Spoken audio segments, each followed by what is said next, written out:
everyone. Welcome to Looking for Love in All the Wrong Dust Jackets, where a couple of crazy gals from college decided, what if we talked about some romance together and let y'all in on the conversation? My name is Liz. I'm Danny. Guess what? I'm still Wiggles. Cool, glad it hasn't changed. Today, folks, we're going to be talking about the second season of Bridgerton, where I get to see even more of Antony's butt. I mean, I do like Antony's butt. It makes me happy. It's A nice. nice butt. It's round. Very firm looking. It's got something you can hold on to, you know? And that's what I appreciate. That's what I appreciate about him. Oh, Letterkenny. All right, before we get into talking about the show, what is on the docket? Like, what your personal docket? What are you doing? What are you watching? What are you reading? What are you consuming? What are you dancing to? I don't know. What's happening? I started watching the new Netflix documentary thing called Killer Sally. I don't know what this is. Liz, you're gonna love it. It's a true crime thing, and it's about a woman who kills her bodybuilder husband. She's also a bodybuilder, and he was pretty violent because steroids, 90s. But yeah, so it's really good so far. Okay, put that on the list. Wiggles, what are you up to in life? Well, last night I watched Encanto and cried. As you do when you watch So- Encanto, let's be honest. Yeah. I knew what I was getting into, Like, this wasn't the first time by any means. I was like, you know what? I need a good Encanto cry. Yeah. And I did That's that. fair. So that's where I'm at. I've done it, y'all. I have finally found a book talk recommendation that at least so far has been worth it. I am reading Gideon the Ninth. I'm about a third into the book, and so far it's very good. It is not a romance. I think it gets there, maybe. Maybe there's a sex scene. I don't know, based on what TikTok is telling me, but so far it's got like if you took a lot of the YA like premises as far as like, let's put everybody in houses and have them compete for prizes, that kind of shit. Yeah. But made it adult and made it necromancers and shit is really good. So far it's good. Ooh.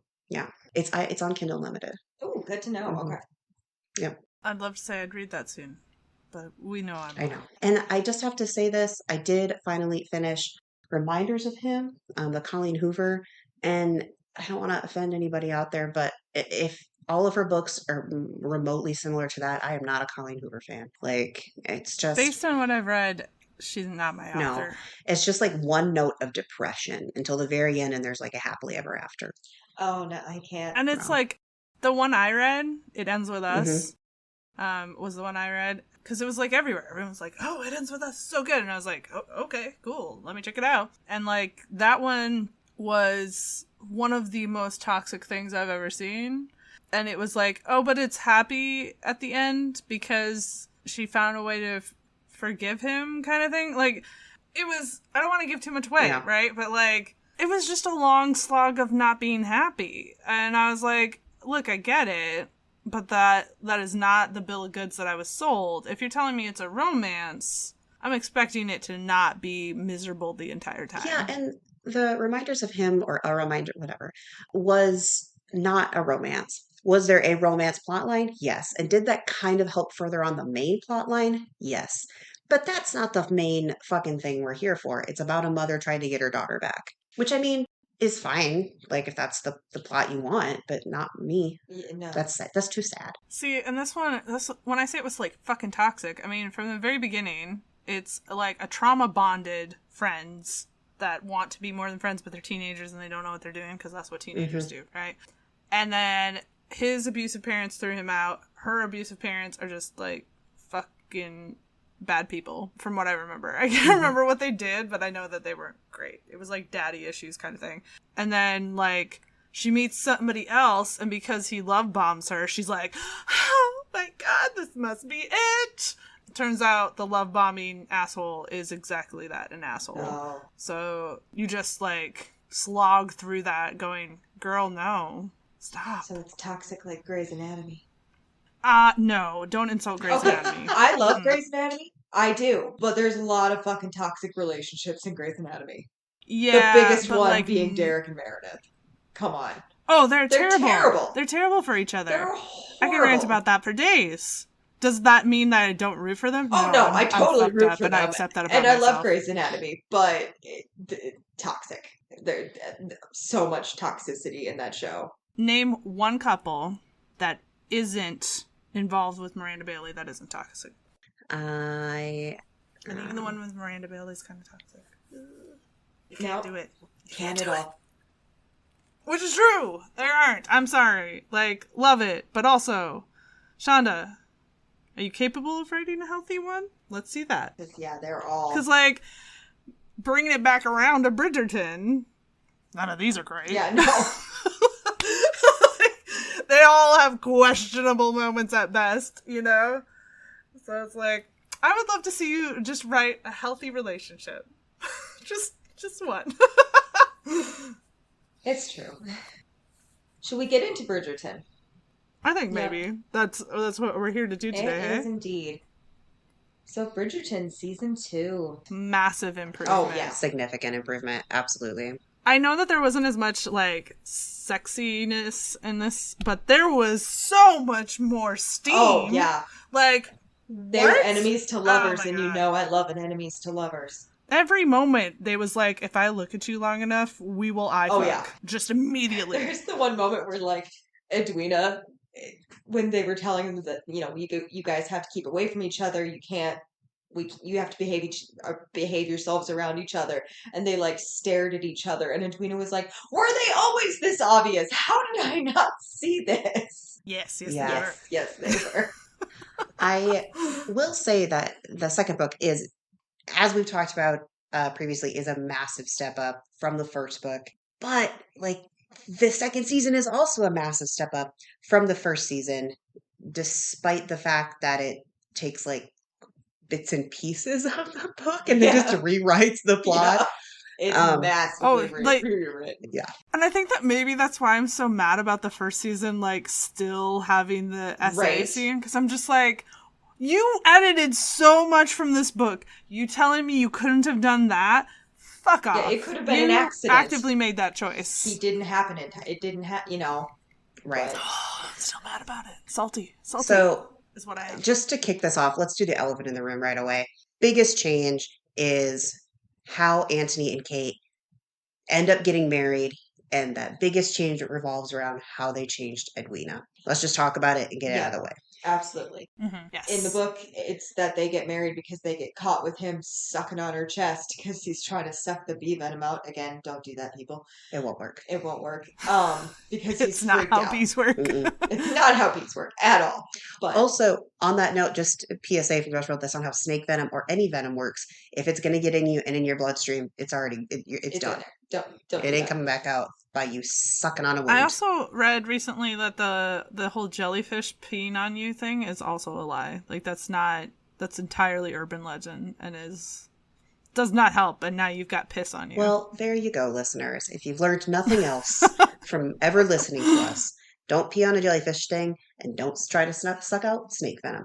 Because the worst thing you're going to do is now also snake venom in the other person. Well, it's not even that. You're going to add bacteria along with the snake venom. Right. Like, our mouths are disgusting. Yeah. Don't do that. Yeah. But, so yeah, they get caught in the book with him trying to suck out the venom of the bee. Again, don't do that. Unless But you're trying to convince just- somebody that they'll let to like put your mouth on their boob. Like they were like, wait a minute, no, this seems like a great Yeah. seduction technique. I have learned something from the book. We're here. Don't worry, guys. We're here to stop guess you. what? That'll get you slapped. And slapped hard. And in the show, that doesn't happen at all. I mean, the bee thing happens, but he doesn't suck on her. I think it's an improvement. I really think it's an enjoy that improvement. they just have that like moment where she realizes that he's not entirely there. He's freaking out Mhm. and scared that she's gonna die. I do think it's an improvement because that like moment in the book feels a little awkward. Mm-hmm. And not like awkward like it was meant to be awkward, but awkward like, I think you're taking me out of the story a little bit. Like, who's Mhm. doing that? But in the show, I was ready to move into like the next stage of the romance. Hmm. Like by the time you get to that episode, you're like, okay, let's go to the next stage, and it doesn't go to the next stage. Like, so I think that was a It's missed opportunity. See, yes, it's I frustrating, kind of but I kind of like it because I'm one of those people. I'm one of those bitches that's like addicted to the longing. I you love love a it. slow burn. Oh yeah, just completely like give it to me every day of the week. I love it. I don't know why. It's probably a toxic trait. It's probably not healthy, but it is where I'm at, and I like that is my absolute favorite. Like the long haul with the good payoff. That's all I want. Everything else is sort of like everything else is fast food, and I want a 5-course meal. I can get into what you're talking about Yeah. if there is a decent amount of time post getting together. And there wasn't, like, we're skipping No. to the end of the That season. yes, I will agree. That was way rushed, and I Hmm. was like, oh, Yeah. They have a lot of Hmm. cute moments in their marriage, Hmm. in the book that just don't happen in the series because they basically get married and that's the end of the show. They also have a lot of yeah. fun sexy times, And we or don't even get to see the Yes. wedding. yeah, we don't need it. Sorry. Yeah. No, they have a lot of sexy times isn't right. They don't actually have sex in the book until they're married, but they have a lot of like fun times, Hmm. like with the library scene Oh and God, I love that library scene so much. yeah, or no, was it the study scene? Both library and study, both good. Yeah, That didn't happen in the show, and I think that was a massive missed opportunity. correct. I do love the moments. I did love that scene too. Hmm. I do love the moments in the show where like they're getting close to each other, they're being drawn to each other, and then they like hear something, and they both Mm-hmm. instantly just like evaporate from each other. Because they do that with when she gets stung by the bee, like that he's freaking out. She's got him finally calmed down enough, and he's still sitting here with his hand on her chest. And then they hear something, and they just like whoosh, and I'm like, oh shit, you want each other so I bad. saw a meme recently that like it was the part where they go hunting, and they're like, dude has like slept with how many women? He sees Kate's leg one time and he's like, yep, I'm done. Right? He is kind of a That's dog. Within that context is kind of ironic. It is really funny. Yeah, when you think about, and they show in the beginning of the season him like, all right, I gotta go deal with my family stuff, and then I gotta go like try to woo some woman to be my wife, and then I gotta go fuck somebody, and then we gotta do it again. I But will say I do like so they did it all through the first season, but you don't understand the connotation of it until the second season. Every season or every episode starts with like a B mhm. somewhere. Mhm. And then you realize during the second season how incredibly dark that is. Yeah, I still don't understand because some of them are like wearing like a brooch or a pin with a bee on it, or they have like an embroidery, a small piece of embroidery on their collar with a bee. And I'm sorry, but if a bee is what took down my father, Oh yeah, no. I would not be like using that as a symbol for my family. Yeah, like and it's I know it's just like it's just a thing to start out with. It's not actually like in their clothing and stuff, Right. it's just it's like Umbrella Academy. Every episode starts with an umbrella somewhere. But it's like I realized that I was like, why is it always a bee? That's kind of weird. And then you find out in the second season that their father was stung by a bee and basically died in his wife's arms. And it's like, oh, that is so incredibly dark. What the fuck? And I Yeah. like dark things. I wanted to take what you were saying seriously, but you said stung by a D. Shut up. Sorry. Lovely cut wigs. I promise nothing. Are you laughing because she messed up the word B, which I don't think is the case, or are you laughing because D means dick, and you're thinking somebody got stabbed with a dick, and that's how they died? Yeah. I mean, probably. I mean, there's got to be someone in history I mean, well, and I'm just saying. who has died by dick stabbing. I can't. It's got to be I'm real. just saying. In the Bridgerton series, there's a whole lot of dicking. Mhm. Not enough in this That is so season. true. Like, Correct. Like, not enough. because I will say, in the first season, I distinctly remember I started watching it with my friend Angela when we were having an old lady day. We were cross stitching and watching TV, and we're like, oh, this looks good. It's a new series on Netflix. And then we started it, and one of the first things you see is Anthony fucking an opera singer against a tree. And it's like, oh, it's going to be one of these. I really appreciate that they kept that in the second season because I think it is. I know it's in the first episode. I don't know if it's the first moment you see him again, but you see his ass Yeah, it is a pretty nice quickly. ass. Like, thank you. I appreciate.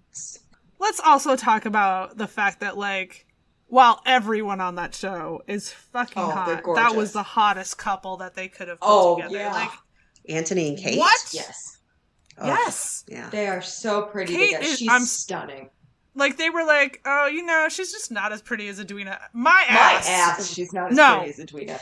That is one of the most beautiful women I've ever seen. But I think that's in my life. But I think that's a little bit of the point because Edwina looks the classically beautiful as the time period would dictate. Yes. She's Whereas Kate, small and petite and everything, and that's not Kate. right, that's not Kate. However, True. from our modern lens where we're like, anybody can look however they want and still be beautiful, you can look at her and go, you're fucking gorgeous. Oh, hot Right, damn. you're fucking gorgeous. I love to Seriously, stare at though. her eyes. Did you guys notice she has gorgeous eyes? The eyebrow thing, the like little scrunchie she does in the last ball when they're like raising their hands and she's like you're like, how did you make that look attractive? I stare at her jawline. I don't know why. She has a great God, jawline. I'm jealous of her Great jawline. I'm just like, Fabulous Jesus. Yes. Sorry, now I'm getting And the way her hot mouth thinking about moves. her now too. Right? Right, that's what I'm saying. That's probably why they didn't give us as many sex scenes. We couldn't handle it. I just totally got from. Have you seen A Good Place? The TV show of this? Mhm. Yeah. She has, The way that Kristen Bell's character is obsessed with well, Tahani. there's a moment where she's like, and she has cappuccino skin, and now I'm complimenting her, kind of warm. A little bit turned on. I'm like, yeah. Yeah, except that I don't hate Kate. But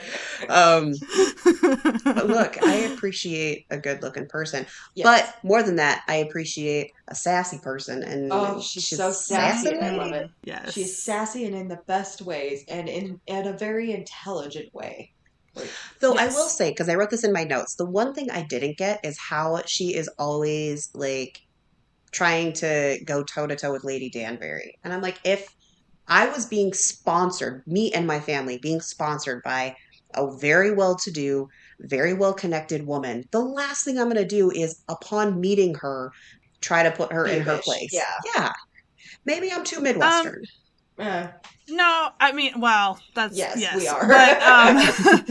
But no, I think that the reason that she does that, like my interpretation of that was that her understanding of this society is that it's like a series of jackals, like just absolutely the women are wolves and the men are pigs, right? Like it's just awful, right? And so I don't think she expects Lady Danbury to be anything that her mother is telling her that she is. Oh, she was my friend back in the day, blah blah blah. Like I think from her perspective, she's like, no, ma'am, I got this. Yeah, she probably doesn't have a high opinion of the town in general because of how they treated her mother. Right. And her father, because they were pissed about her mother marrying her father and everything. And so she probably has this impression of them, which is mostly correct, True. but not in the broad scheme of things. There are very nice people in the group of people, Lady Danbury being one of them. Yes, she is formidable, but she's not a dick. No, she's a nice lady She's a when it very comes nice down woman. to it.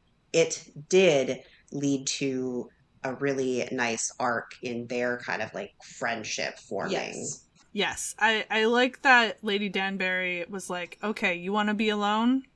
We can make that happen, but don't go skulk off to India and live alone and never get to see your sister or your mother. Like, what the fuck are you doing? Get rich first, bitch. Well, and the conversation of, she's like, I don't see, like, you're happy. And she's like, but you're not me.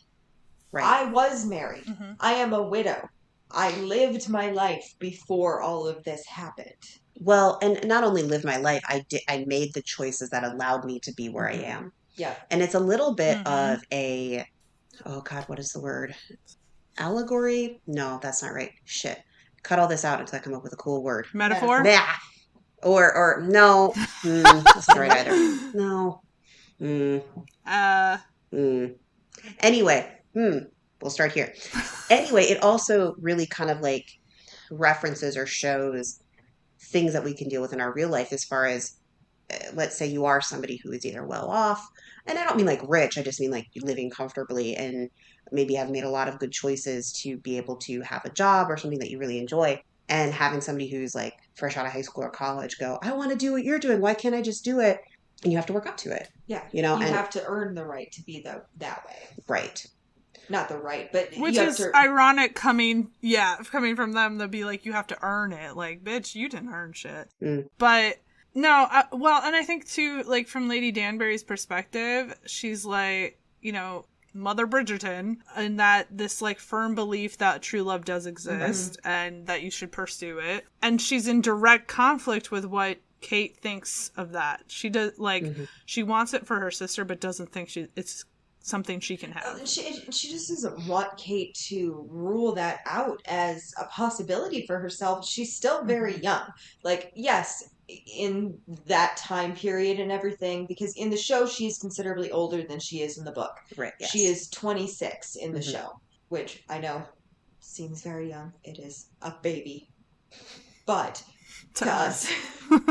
But she doesn't want Kate at 26 to be like, well, no, I'll never have the husband and the family and everything like that. She doesn't like that she's just ruled that out for herself already. Lady Danbury is kind of, I think, saddened by the fact that Kate's like, well, no, I can't have that.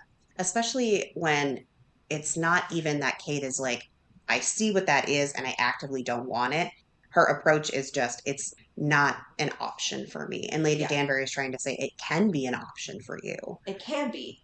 You have to choose to try to make that a priority, but you just completely ruled it out.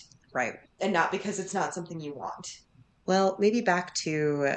We were going to talk about Edwina, weren't we? Yeah, we were going to talk about Edwina. Let's talk about her. Let's throw the shade, spill the tea. Before we start throwing the shade, I do want to point out a couple of things that I do like about her. I prefer book Edwina 100%. Oh, yeah. However, I do kind of enjoy how ditzy and just like unaware they made Edwina, because that does make the most sense. She's supposed to be like, what, 20 years old? She's never been a part of the ton. She's never been a part of society. So she's just kind of like floating around, not really knowing what to do and being fed all of this positive reinforcement by her sister of, you're so beautiful, you're so wonderful, you can get anything you want. Yeah. She's basically had Disney princess growing up like we did, and then got shoved into the real world and expected Disney princess reality. Yes. And the way she reacts to things is always very strange to me. It's almost like she doesn't have any opinions of her own. Which at times. At times. She very much, and I understand that this is a bit of the times too, where she very much has like rehearsed things that she says and everything about people. But like sometimes her answers, it's like, oh my God, you really don't have any thoughts of your own, do you? Okay, so this, I agree and I disagree. I think that this Edwina knows a lot more about the world than book Edwina does. And I think she's playing the game in the way that she knows how. She's been taught to be simpering and sweet and have just enough of an opinion, but not so much of an opinion that it would be off-putting. Like, she's been trained for this. Her sister has been like, these are the things you need to say. These are the things you need to do. This is how you curtsy. This is what you do, right? And I don't think it's necessarily an act, but I do think that that is not her genuine self. And so I think that that's why by the end of it, when she's like, I need to stop playing this role and you need to stop playing yours and we need to actually find out who we are, that's coming from a genuine place, because I think that Edwina saw her value through being this. Right. Even if she didn't know there was such a steep price tag, she definitely saw that this was her value. Yeah, and I can see that. I do really like the line of, I think it's time to find out who we really are, because I don't know about you, but I don't like either girl that we've been betraying. And it's like, yeah, that's exactly what you've been doing. You haven't been being your real people. Right. And it's time for you to figure out who you actually are. Now, the time in between, there's a moment where I kind of wanted to punch her in the face. when she was going off on Kate. Yes. Like, I understand the going off. Hmm. Like, I can completely understand the going off. She's really upset. I get that. You are very much entitled to your Right. feelings. However, your sister literally was just standing up at the altar with you, did nothing to stop this wedding. You are the one who stopped it. And you are accusing her of doing this to you on purpose. I agree with you. The only line that got me, the only line where I thought she was too far was when Kate said, like, my sister, or you're my sister, and Edwina goes, half Half sister. sister. Yeah. But I have been in those arguments with my family where you say the most terrible shittiest When thing. you thing. say it and you wish you could just grab it out of the air and shove it back in Yeah. your mouth. But now that you've said it, you're not going to back down No. from Yeah. it. You're like, fuck you. I'm gonna hold this anger, Mhm. right? And so like I slightly disagree. Like, I think that from Edwina's perspective, she was 100% in the right. I'm not saying she was 100% in the right, but I'm saying from Edwina's perspective, she was. Because she just got made a fool of. She's been made a fool of this entire time. Kate could have told her at any time, hey, this is why I don't want you to do this. Right? And from her perspective, Kate has almost been pushing her away from him this whole time because she's jealous, and then gave up and wanted to make a fool of her, and then has been pushing her towards him. Like, you could see how, like, from that perspective, it's fucked up what Kate did. And then that's on top of the fact that Kate's been lying about their financial situation. Kate's been sheltering Edwina. And, like, you think about that, in some ways, yeah, it's you taking care of her, but it's also you setting her up for failure because you've sheltered her away from things that she needed to know. Well, and I'm not excusing what Kate did. Like, she did some fucked up shit. She just didn't quite do what Edwina thought she did. It was very much a misunderstanding on both of their parts. Edwina, when she's angry, assumed that she was doing this on purpose. Well, and to be frank, to some degree she was. It maybe wasn't in the sense of like, I'm going to make a fool out of you, but on purpose, she allowed Edwina to continue to go down this path of thinking that Antony loved Edwina. Yes. And Kate knew that was not the case, and knew that the life that Edwina was looking forward to was not the one she was going to get. Correct. It was hollow. Yeah. It was false. Well, and she does this at not only at her own expense and Edwina's expense, she does this at Anthony's expense, and she does it against the wishes of Anthony and Lady Danbury. Like, they both are like, hey, by the way, you should probably no, okay. And you know, like, Kate does really mess up. Yes. In a way that she doesn't mess up in the book, right? Correct. Yeah. Yes. I think that everybody takes Kate's side because she's the hero of the story in whatever context you want to take that, but is also like, she's the one who's getting the most hurt, and I feel that, like, right, like, I am so sympathetic and empathetic to Kate because, like, oh man, but like, Edwina is not wrong. It took me a while. It took me like my third watching of this to like settle on that. But Edwina's not wrong. She's just naive.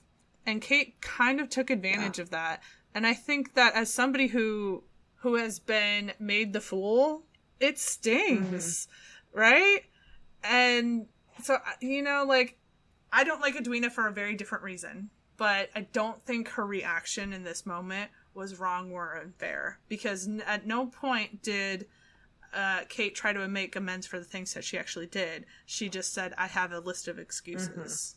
This is why I'm frustrated with Edwina. This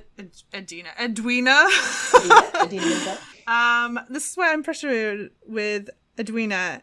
It's that she acts like a spoiled child. And is she a little bit? Sure, because of her naivety, but she's 20 years old. And, like, Kate tells her from the beginning, not this one. Yeah. Literally anyone else can be yours, not this one. Now, does Kate not necessarily fully understand why she's saying that? No, she doesn't. And does she make that clear to Edwina? Absolutely not.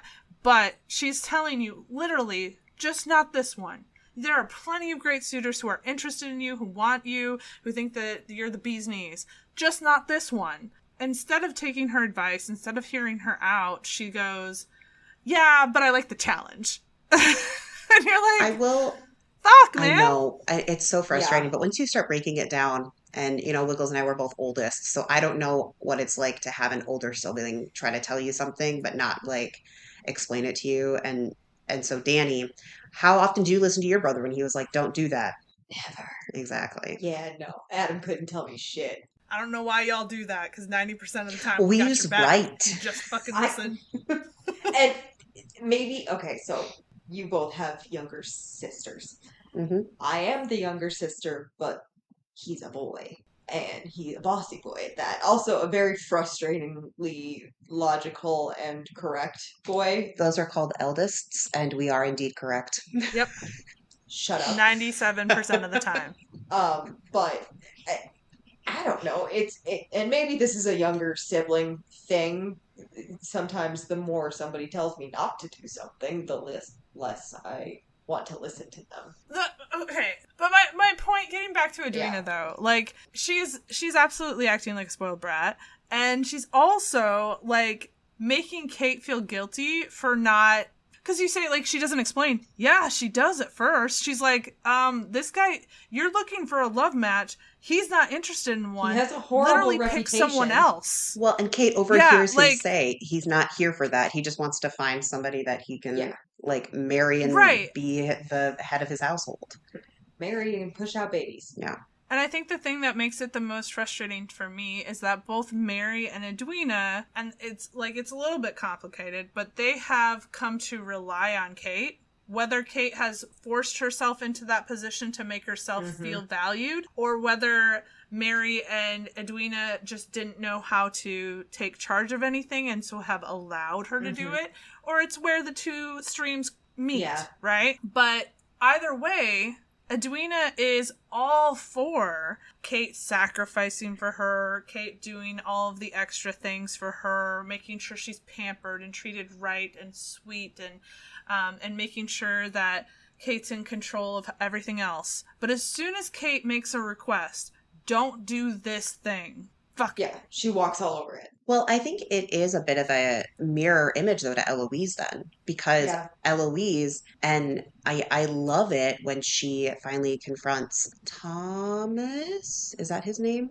The guy that she's Oh, Can't remember. kind of seeing. what is his name? Cute Shop Boy. We're gonna call him Cute Okay. Shop Shop Boy. boy. When she confronts Cute Shop Boy, and he's just like, you don't get it. You have all of this privilege. You get to make all these choices. But if I'm caught in this situation, I could be in very serious trouble. Mm-hmm. Eloise has to learn that. Like, she needs to learn how much privilege she has. And I think that is kind of the mirror between Edwina and Eloise, is they both grew up in a situation where somebody else took care of everything. Well, and even Benedict at a Yeah. certain point, like he wants to be an artist. He's actually incredibly talented. Right. And then he gets pissed off because the reason that he gets into the academy is because Antony made a donation. I understand why Yeah. you're upset about it. I do. But at the same time, he wanted you to be there because he did see the talent and everything. He wasn't doing it just because he was like, not because he didn't think you couldn't get in. Hmm. You don't even see the privilege you have sometimes. And that Antony is using it for your benefit at that point. Well, and we're going to be dovetailing a lot here as we talk about all these different characters, but like what that shows you about Antony's character is he is a fixer, right? Mhm. He sees the like fucking wall of problems and he just like puts all of his fixes to it, not realizing that even though that fix, like getting vetted into art school, is like it is the quickest and easiest way to go about getting the end result. It's not wasn't necessarily the necessarily best. correct way. Yeah. Because he could have Well, totally and gotten in himself. He's wonderful. Hmm. That is part of the Kate and Anthony thing that makes them less, well, not less, it makes them more toxic in my opinion, because both of their like things that they cling to are trauma responses. Anthony tries to fix everything because he couldn't fix his dad. Yeah. Anthony likes to tell everybody else what to do, because if everyone would just do what he told them, then they would get in way I less feel trouble. that in my right? soul. Like we Yep. were literally talking about this earlier. I'm like, if everybody would just do the things that I told them to do, it would be better. But I can't do that. You have to learn on your own. You're such Right. oldest children. Versus Kate and her trauma, her thing, her like trauma response that she clings to is control. If she has control over every single thing, nothing can go wrong. And I think that goes back to like the conversation of why is she challenging Lady Danbury? Because Lady Danbury is like stepping on her control issues. Yeah, she's a control freak, and Lady Danbury pushed that a little bit. To be fair, Lady Danbury's a bit of a control freak. Oh, fuck yeah. Immensely. Oh yeah. But like she knows it and she's like, listen, I've got power, eat my dick. Well, and she also self-edits. There are moments where she chooses to be a control freak, and then there are moments where she sits back and watches chaos ensue. Well, that's because, and they made the reference, and we've talked about it in the show about how Kate wanted to basically be like, do what Lady Danbury did. Like, I'll just be single and like do what I want. But the like deep underlying thing there is Lady Danbury is almost who Kate grows up into. Yes. Once she learns how to self-edit, once she has the means to just do whatever she wants because she's the Viscountess now. And that's what she'll have to become now that she's like a part of that world. I would love to see in season 3 that we get to see her like really leaning on Violet and Lady Danbury and being like, all right, show me how I do this so I don't fuck it up, because one, character growth, and two, like you get to see the society of women that you get to see a little bit more, I think, in the first season, where we get to see Lady Danbury's party, right? That yes, you're in when you're trying to get a man, you're in competition. But after that, unless your daughters are in competition, you are now part of the society of ladies, and we look out for each other. Well, I think that's also the big difference between Daphne, who grew up learning how to be in charge of a household. Never probably thought she was going to be as high as a duchess, but she knows how to take, like, her mom taught her how to be in charge of a household. Kate didn't learn that. No. Kate, like, I mean, she just had to manage Mary and Edwina, and now she's a Viscountess. She went from being poor, not like poor, like truly poor, but like upper society poor, to extremely rich and titled. Yep. She's going to have to run a household full of servants and deal with parties and everything, because I'm sure they'll be expected to throw balls and all of that. And she really isn't prepared for that kind of stuff. Well, and Wiggles, you're our historian. Correct me if I'm wrong. Kate now introduces the rest of the Bridgertons, right? As the Viscountess. That's her job. Well, and they even reference that. I can't remember exactly the way Anthony says it, but he said when he's talking to Violet, he's like about his expectations for a wife. He's like, this is the person who will launch my sisters. Do you really want somebody who's inept in whatever way he was complaining about? Like something like who can't read a map or something like that to be in charge of them. And it's a really good point. Like that's something that they have to think about. Well, and at that point also in charge of Violet. Yeah. Because when she takes over as Viscountess, she is then in charge of the Bridgerton family. Yeah. Including her mother-in-law. Imagine that you get somebody in there who tries to oust her mother-in-law. Yeah. Right? He would never stand for that, but he doesn't want somebody that's not going to be agreeable with Violet either. And I think that that's part of what makes Edwina, when he's like, oh, I can settle for this. I can settle for this instead of love, because she's smart. She agrees with me, but isn't afraid to say like what she thinks in his opinion. You know, like it's from his perspective, she says what she thinks. Obviously she doesn't. Also, she's elegant and graceful, and she knows how to work the room. And those are things that you need when you're trying to get the next girl married. Well, I think Anthony gets a hard time in the show because he is so like cold and analytical towards finding a wife. But one of the things that I put in my notes is how much I can like respect and relate to that, because he needs to find somebody that can fit so many different like categories. Like it has to be a great Viscountess, has to live up to the Bridgerton name, has to be there to support the rest of his sisters, has to be there to support his mom, has to be able to like be smart enough to like raise children that he thinks would be well educated, well groomed. Well groomed is not it's not a good term to use anymore, but you know what I meant. Well taken care of. Yes. And prepared for the world that they're coming up in. And I think, too, one of the saddest scenes to me is when Eloise has just gotten in trouble. Benedict's mad at him because he's, like, bossing everybody around. And they're all sassing him. And then, like, he's like, oh, we should spend the day together. And they all go their separate ways. And it's like, He was asking, begging at that point. Maybe that's why I connect with Anthony so much, other than the fact that he has a nice ass. But He does have a nice ass. it's just like I totally get the whole bounce a quarter off your it. entire family's like responsibilities is on your shoulders. And obviously they actually are in his case because he completely takes over immediately as soon as his father dies. He is now in charge of everything to the point where he's making decisions about his mother's birth. Yeah. Obviously that would be traumatic. Oh, yeah. How could it not be? You're a teenager and you're supposed to decide whether your mother or your like sibling dies. Yeah. Oh. Can we talk, though, about how damn cute that dance scene is? Which dance scene? Which Where one? nobody shows up to the Bridgerton ball. Oh yeah. And because and the kids get to come down and enjoy it. And all of them dance together, and it's it's the Shamas, it is the Bridgertons and Lady Danbury, and they all just do the dance together, and it's so stinking cute. And Gregory dances with Lady Danbury. It's so stinking cute, and just like they were genuinely enjoying everybody's company at that point, which I also kind of enjoyed because I think it was a little foreshadowing. Like we all know, Kate and Auntie are getting married. That's just right. They're not going to shove them together all season and be like, no, it's not going to happen. We all know they're going to get married, but it's a little foreshadowing to be like, look at the family they will be. We haven't talked at all about Eloise's fucking arc in this entire thing, other than just in bits and pieces. Yeah, and the thing about Eloise is I think that we're finally going to get to see her grow up. Yes. Because of all the things that happened in this last season. Like, when you think about her like scheming to not get married and things like that like her approach to it is very much that of a child. Yes. Oh, Mom, like just wait to lower my hems. I don't want to. Like, or I'm going to sneak around and play Harriet the Spy. Not that they would have known what that was at then, but you know what I mean.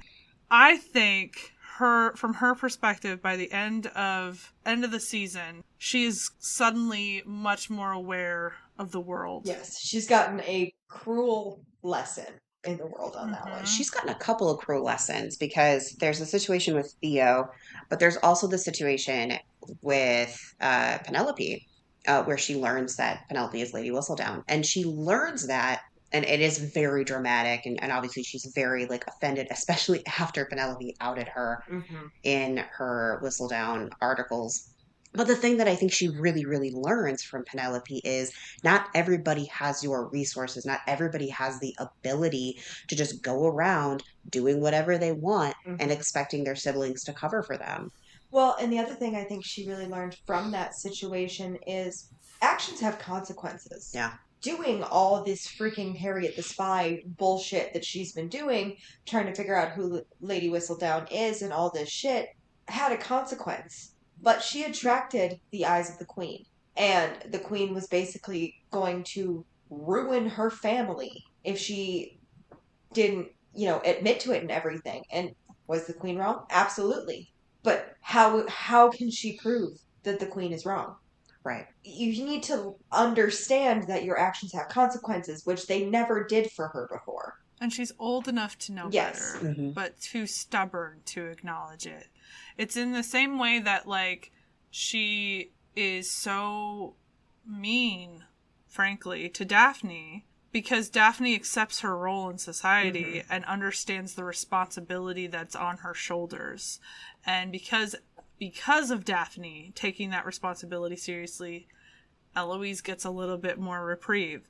But, like, the way that she essentially bullies her, even when she gives her a compliment, like, she says something like, I'm grateful that you were perfect so I didn't have to be. Like, that's really fucking underhanded. Yeah.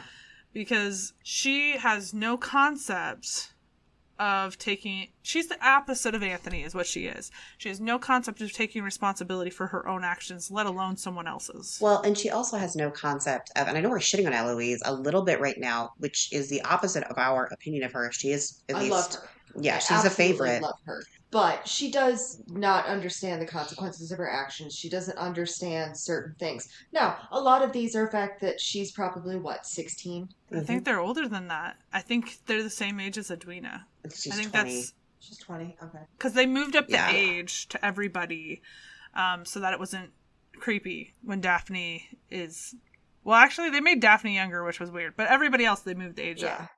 I do think, though, it'll be interesting to see in the next seasons how Eloise has to learn that not only does her actions have consequences, she can't just be thinking about herself anymore Hmm. because that's all she's been doing. She has. And while there's certain things I understand because she feels trapped in a world that doesn't understand who she is. Hmm. And I totally get that. And then, yes, she was kind of a dick to Daphne in certain ways because Daphne did accept her Right. things. The problem that she has with Daphne is because Daphne is so good at everything she does, people look at Eloise and expect her to be just like her That's when she storms off from the from. party. Yeah, that's that moment. Because she just Yeah, her personality doesn't suit the world she's in. No. It's not the way she's quote unquote supposed to be. Now, they have hinted in the show that there is a cusp of change happening, the beginnings of it, but I don't think it's going to happen quickly enough. Well, the first thing that has to happen is not the first thing, but one of the biggest things that has to happen is repairing the relationship between her and Penelope. And Mm-hmm. I love Penelope in this season. And the thing I love the most is if you pay attention enough, you get to see that Penelope and Lady Featherington are so similar. Mm-hmm. Like you learn how mm-hmm. Penelope got to the way she was by watching how her mother is. I don't want to say manipulative in a bad way, but like manipulative in that good way of like understanding how the world works and how she interacts in it and how she can then use everything to the advantages in the situation she wants. Mm-hmm. I have a theory about that. Okay. I think Lady Featherington knows. Think about how astute she is, how much Hmm. shit she Uh-huh. sees, how much things she can How manipulate. could she not know You're it's really going to tell Penelope? me money has been coming into their house and she hasn't fucking noticed? Well, Like Penelope has been the hiding all of the money. I don't know if she would have noticed yes, if she was yes. using it. No, I don't think so. But I think so. So this is my theory, right? I think that she knows Penelope is doing something sneaky and underhanded, but Not wants necessarily the best. what it is, but Right. Yeah, I don't think she necessarily knows what, but I think she helps cover for Penelope. Like, I think if you genuinely like got down to it, there's a reason she treats her different than the other girls, and it's because she knows Penelope is different. She knows that she's smart. She knows that she's more like her. And I think that if she found out that Penelope was Lady Whistledown, she would be proud. She wouldn't be, like, she might be angry at first, but she'd be proud. I genuinely think that that's the path that we're leading down, is that at some point, Lady Featherington is going to find the money and is going to say, you've been withholding this from the family. And she's just going to say it. And Penelope's going to come out and say it and say that she fucking earned it. Mm-hmm. I hope so, because that's a much more positive interaction than kind of what they're portraying right now, which is that Lady Featherington is too obsessed with, well, first off, just trying to fix their finances, which makes sense. I would be obsessed with that too during that time period. Same. Yeah. And marrying off her other two daughters to just not pay attention to Penelope at all. Yeah. I just don't know how someone who's that maternal can have that. And how Like- she completely destroyed Lord Featherington. Oh yeah. Oh, Oh, yeah. God. She's like, It's I'm a mother first, bitch. fantastic. Like, I have you're priority. cute it's and three whatever, girls. but get fucked.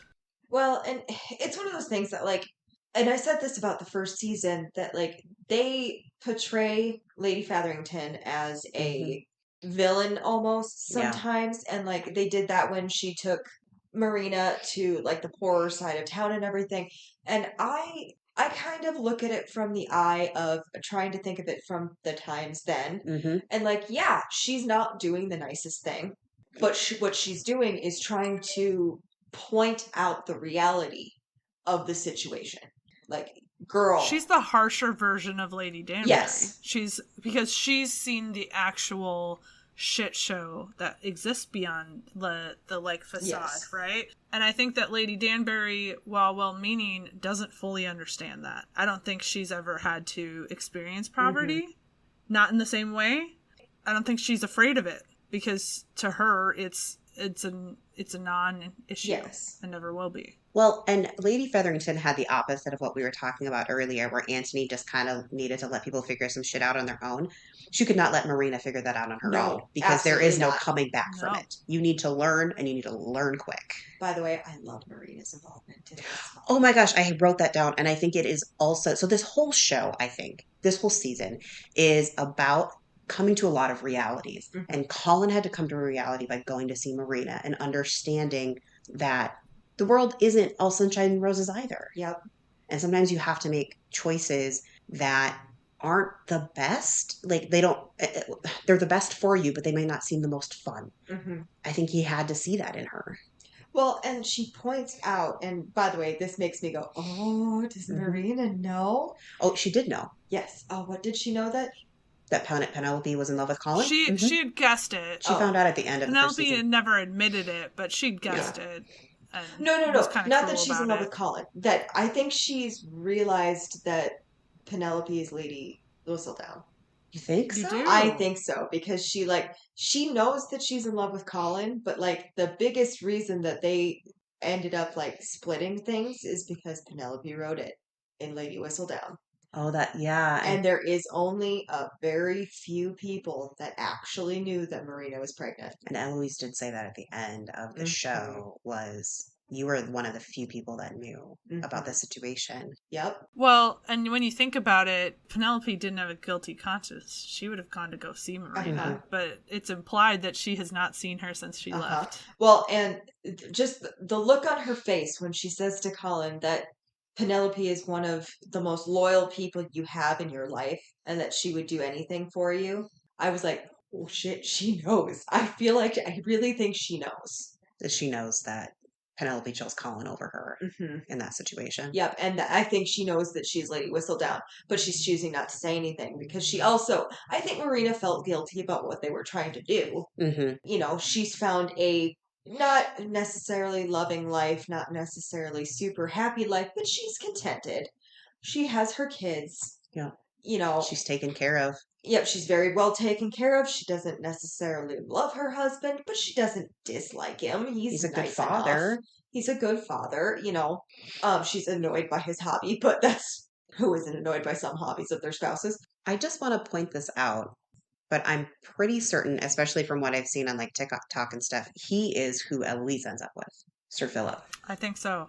So, Eloise's I'm book, pretty sure Eloise's book is Sir Philip to Sir Philip or something like that. I'm pretty sure he is. Yeah. So just foreshadowing. Yeah. So Marina does not have a good future. I don't think. I don't think there's a way that ends happily. Oh no! Spoilers. Oh, never mind. Go away. I do think though, for every beat that we had that made me happy with Anthony and Kate, there was immediately followed they were trying to be mean. They were there was a moment between Penelope and Colin that just punched me in the fucking gut, and I was like, could you not? Oh my god, I'm trying to enjoy myself here, and you're just rudely interrupting that. Yeah, they're gonna have to try real hard to make me like Colin in the next season. Yes, he's gonna have to earn it. He's gonna have to earn it hard because I was ready to go on him. I swear to God, if Penelope is still pining for him and he doesn't have to earn his way back into that potential relationship, I will light everything on fire. So there's supposed to be a time jump. I don't know how much of a time jump there's going to be. But if they follow the plot of the book, which I haven't read, I just know loosely or vaguely, Penelope moves on mentally. She's just like, okay, whatever, I'm just going to be Lady Whistledown, it's fine. And then that's when Colin, it goes, oh, this person who's been in front of me the whole time. I don't know if that's what they're going to do in the show. I don't know really how that would play. I was going to bitch slap him. Groveling. I expect immense groveling. When he finally realizes it, he's going to have to work harder than Anthony worked to get Edwina. He literally had just admitted to her that he saw her, that he understood, that... But she doesn't count. Yeah. fuck. Like, Like as somebody who's been, I felt that in my soul. yeah. Like past Liz was like, Oh, oh no. It ripped my heart. Like, I bawled. Listen, I was told once. I can't even remember the context that the words were in, but the words haunt me. That I don't even count as a girl. Like that was one of the things I got hit with. Yeah. And like when he was like, "You do not count," I was like, "Eat shit and die, motherfucker!" Like, I was like, trigger. Wiggles, you saying that just now, like, emotionally damaged me. It hurts. It hurts. Or like this one was one that haunted me for years. I was told that I was not the type of girl you date. I was the type of girl you bring home, and most people aren't mature enough at this point to bring a girl home. And I was like, Oh. Was somebody trying to stab you in the heart? What's his name? I think they were trying to be nice. What's his name, Wiggles? I will hurt It's him. not. I will track him down and dispose of him. No, it's fine. He's off ruining his own life. Good. Hope it hurts you, fucker. But yeah, all the things that Colin, all the like ways that he manipulates and gaslights and like It hurts her. makes it seem like he's not. Yes, it's brutal. Oh God, it hurts me And so much every time. Mhm. I'm like, I will. I believe so. I think there's two shows happening. I think there's one show to people, for people who didn't know that Penelope was Lady Whistledown until like it was revealed. And then there's the show that people are watching who knew from like episode 2 in season 1 that Penelope was Lady Whistledown. That was me. Yeah, the wallflowers out there are watching the Penelope Collins shit, and we're just like, you motherfucker. What was it like 2 episodes in? You were like, Penelope's probably Lady Whistledown. Yeah, I was. I was like, I think it's Penelope. And every time the writers, those fucking assholes who wrote those scenes where Penelope is like, oh, hi, Colin. Or like, yeah, I'm here just, listening to what you're saying and you matter and all this shit. And I'm just like, why are you writing my It's your life? greatest fear. It's your like deep-seated fear that that's what you looked and sounded like. And like the worst part is maybe it was. probably you did. No. And like, oh, Why you gotta hurt me like this, bro? right? You did not have to put it out there for everyone to see. Like you didn't have to do and it feels very personal. Mhm. At least to me. Oh yeah, no, it does to me too. I literally, like, when he was like copping his mouth off at the end and she overhears, Mhm. I was like, Colin Bridgerton, I will hurt you. Like, I was like bawling because it's what I do. It's stupid and I hate it. But I bawl. And so I'm bawling at this, and then he sees her face, and I was like, yeah, see her face. See what you did. Well, and like that's why I'm so adamant about like if you don't make him grovel and you just have her like fall over herself to be with him, no. like the message that you're sending is that Penelope, or the message that you're sending to girls everywhere is that just hold out long enough and you'll be able to like wear him down. And it's like, number one, 97% of the time that's not how it works. And number two, Do you really want that to be the way it works? do you want somebody who didn't want you? Yeah, do you want somebody who spoke about you like that? Who Right. didn't see you for the actual person you are, even though he's supposedly one of your best friends? Right. Well, Well, and air quotes who's the hardcore. one person who tells Penelope outright he is not your friend? Lady Featherington. Season 1, she says he is not your friend. Yep. One person looking out for her.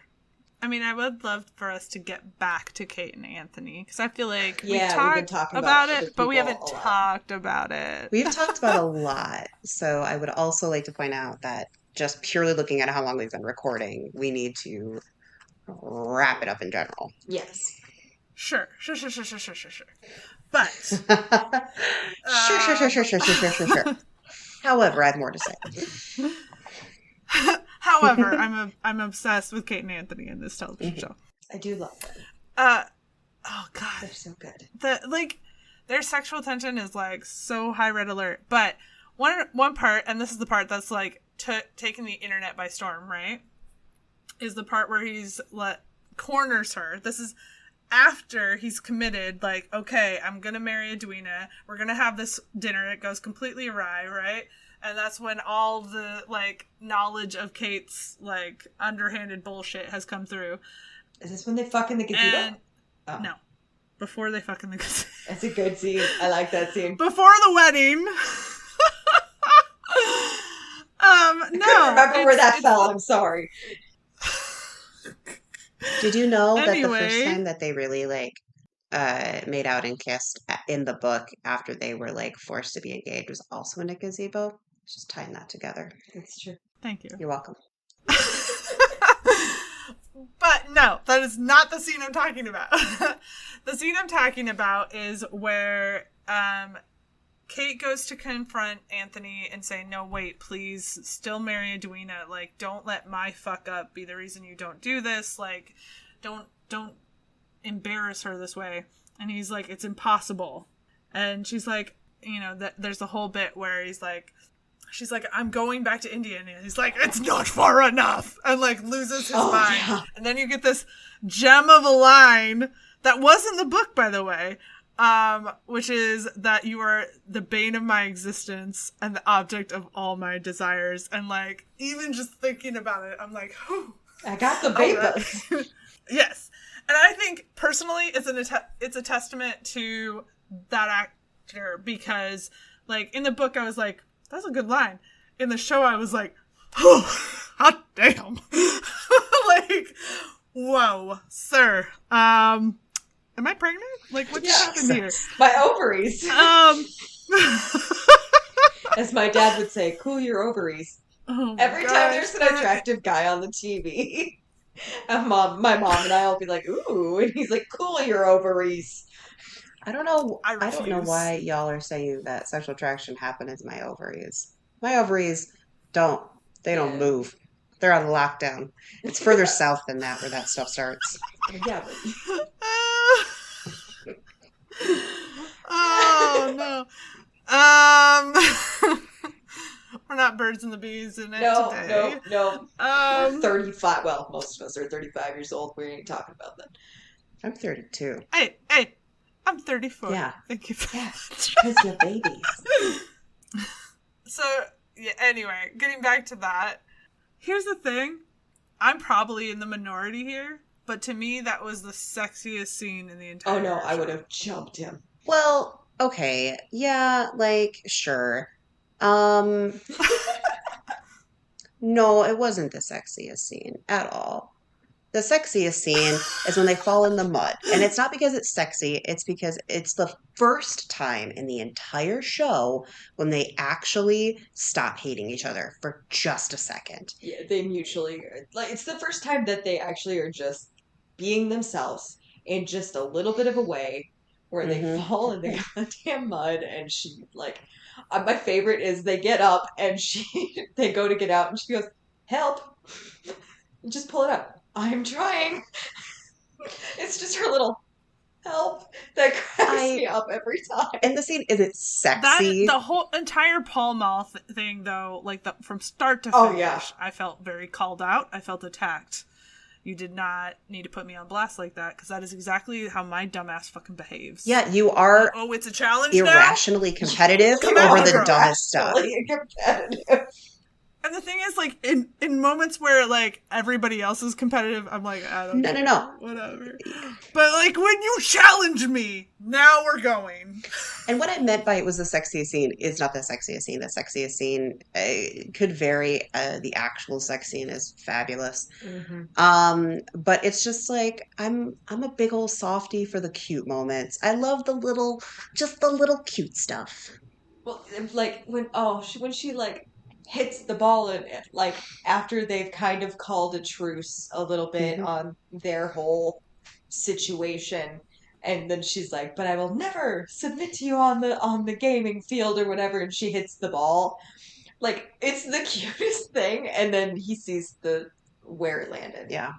And that breaks my heart a little bit, but I loved her, like, she was totally trying to have fun with him. She was joking with him. She was legit trying to give him a chance in a way that she hadn't before. And then he got moody and left, and she thought she did something wrong. Yeah. I do want to talk about, though, like that whole sequence at the house, things change, right?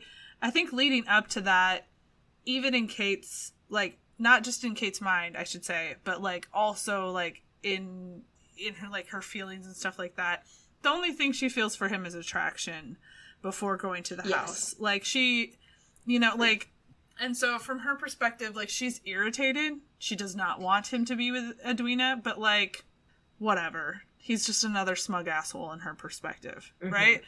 But everything changes at the house for so many reasons and for so many moments that they have.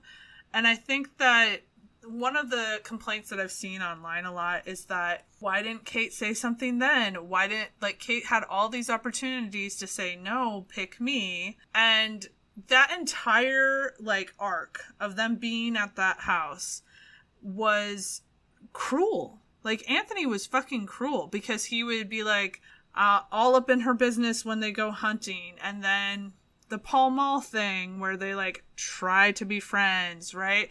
And then there's the bee sting, and the moment in the library, and in every single one of those moments where it builds to, hey, like, I'm like obsessed with you. Like, I'm like on you. Like, you are getting all my attention. They end with, but by the way, I'm still going to marry Edwina. Yeah. Including the cumulative marriage proposal. That marriage proposal is, it not only is it a dick move on Antony's part, it's a dick move on the show writer's part, because that's what the show writer's doing, the same thing to the entire audience of like, oh, do you want it? Do you want it? Do you? Too fucking bad. Right.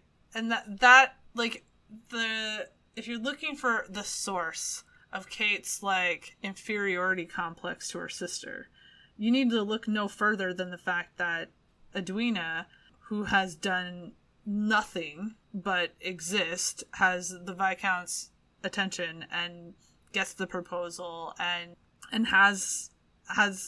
is going to be his wife, like, is going to have all of that, having had none of the moments that Kate and Anthony have.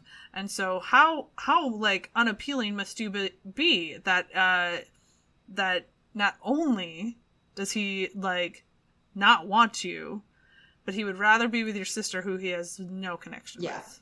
But I will say also, one of the things that we really, considering what we talk about, we haven't really talked about the sex scene. Like that. It's because there was a minor little blip in a sex scene. Did I really enjoy it? Yes, thank you. It was a great scene, but it's not the sexy time that the first Bridgerton brought us.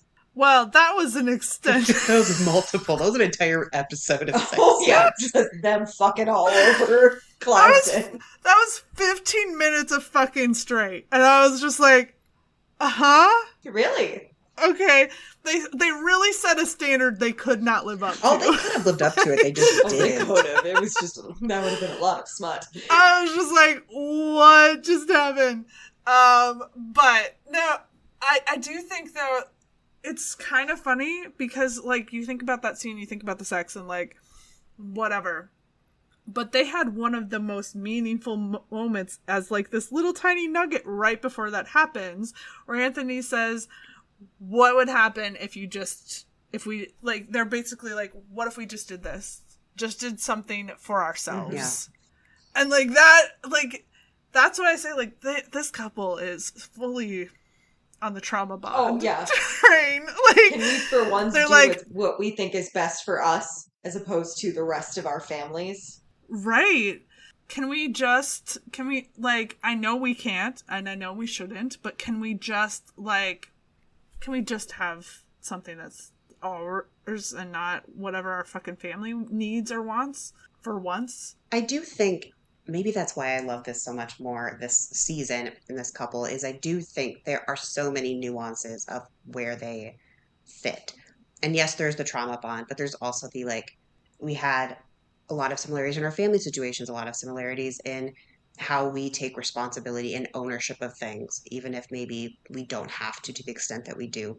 But also the little things like we're super competitive with each other, and our fucking flirting is just like giving each other a hard time, and they both get a little hot bothered by it. And I just I like it. I like that it's not just, oh, let's get together and now we're together and it's romantic. It's like, oh, there's all these just little things that fucking click. Right. I loved Bridgerton season 2. I really did, Oh, actually. I loved it really, so really much. did. Kate is an amazing character. The Oh. actress did a fantastic job. I loved her. I thought all of the actors and actresses did an amazing job. I love the actress that plays Eloise.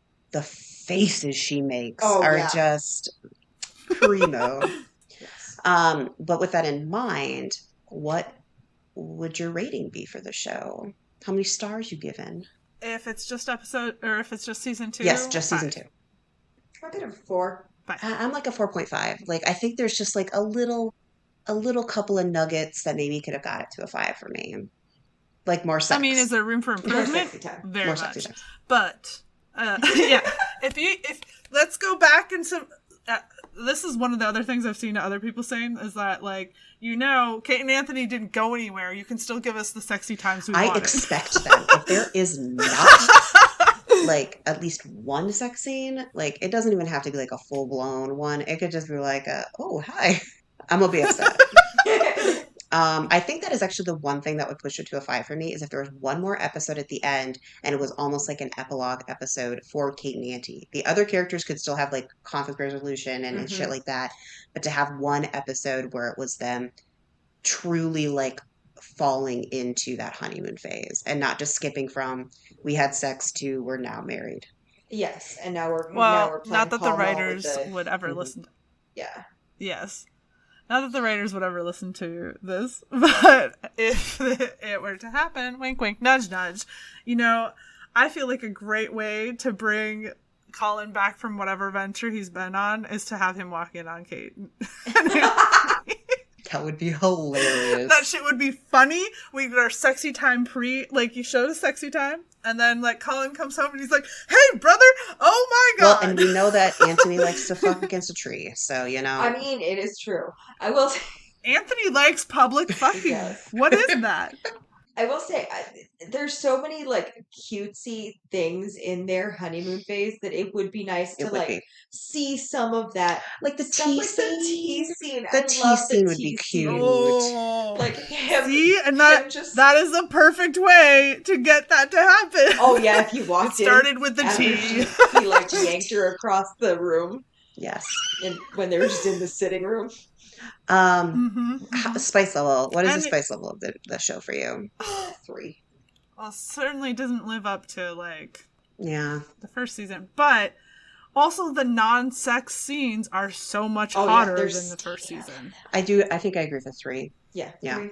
Yeah. Romance. Concur. 5. 4.5, I think, for me. I do love an I enemies agree to with lovers. God, I love just enemies to do. lovers. Oh, Says a lot about those us, two. frankly, but it's fine. I binged this the first time I watched it. I binged the entire thing. Yeah. Mm-hmm. Yeah.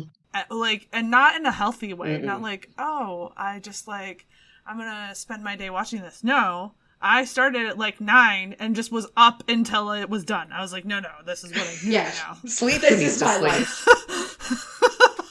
life. Okay, so if you loved this, which we did, what other shows are you recommending? I don't know. Books, movies, podcasts? Cool. Great. You guys don't have anything to say. I do. So, perfect. This was not about you talking. It was about Take me. it away.